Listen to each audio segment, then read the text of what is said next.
Hi friends, இன்றைக்கி நான் முடிக்கு யூஸ் பண்ணுற ஹேர் பேக்.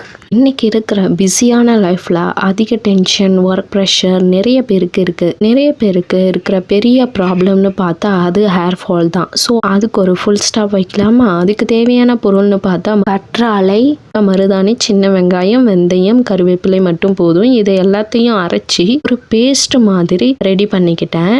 இப்போ அந்த ஹேர் பேக்கை தலைமுடி ஃபுல்லாக வேர்லேருந்து நுனி வரையும் நல்லா அப்ளை பண்ணிட்டேன். இது ஒரு அரை மணி நேரம் அப்படியே விட்டுட்டு சாதாரண தண்ணியில் தலைமுடியை கழுவிக்கலாம். ஹேர் வாஷ் பண்ண பிறகு முடி ரொம்ப சாஃப்டாகவும் ஃப்ரெஷ்ஷாகவும் இருக்கும். நான் இந்த பேக்கை வீக்லி ஒன்ஸ் போடுவேன்.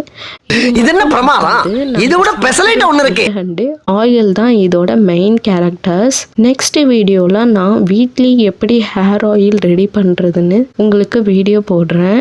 அது உங்களுக்கு வேணும்னா ஹேர் ஆயில்னு கமெண்ட் பண்ணுங்க, கண்டிப்பா ஷேர் பண்றேன். இந்த ஹேர் பேக் உங்களுக்கு யூஸ்ஃபுல்லா இருந்தா ஒரு லைக் பண்ணுங்க. நீங்களும் ட்ரை பண்ணிட்டு எப்படி இருந்துச்சுன்னு கமெண்ட்ல சொல்லுங்க. ஹேர் ஆயில் மேக் பண்றத பார்க்க வர்ஷா ஃபேமிலி விலாக சப்ஸ்கிரைப் பண்ணி பெல் பட்டனை அழுத்த மறந்துடாதீங்க. நெக்ஸ்ட் வீடியோல சந்திப்போம். தேங்க்ஸ் ஃபார் வாட்சிங். உங்களுக்கும் இதே மாதிரி நீளமான அடர்த்தியான ஹேர் வேணும்னா அடுத்தடுத்த வீடியோவை கண்டிப்பாக பாருங்கள். ரிசல்ட் நல்லாவே இருக்கும். நிச்சயமாக ட்ரை பண்ணுங்கள். ஸோ இனிமேல் ஹேர் ஃபாலை பற்றி கவலைப்படாதீங்க. அதுலேயும் முக்கியமாக இந்த குழந்தை பிறந்ததுக்கு அப்புறம் தான் நிறைய முடி கொட்ட ஆரம்பிக்கும். அவங்களும் ஒரு பேபி 6 மந்த்து ஆனதுக்கப்புறம் இந்த ஹேர் பேக் வேணும்னா நீங்கள் ட்ரை பண்ணி பாருங்கள். நல்லாவே ரிசல்ட் கிடைக்கும்.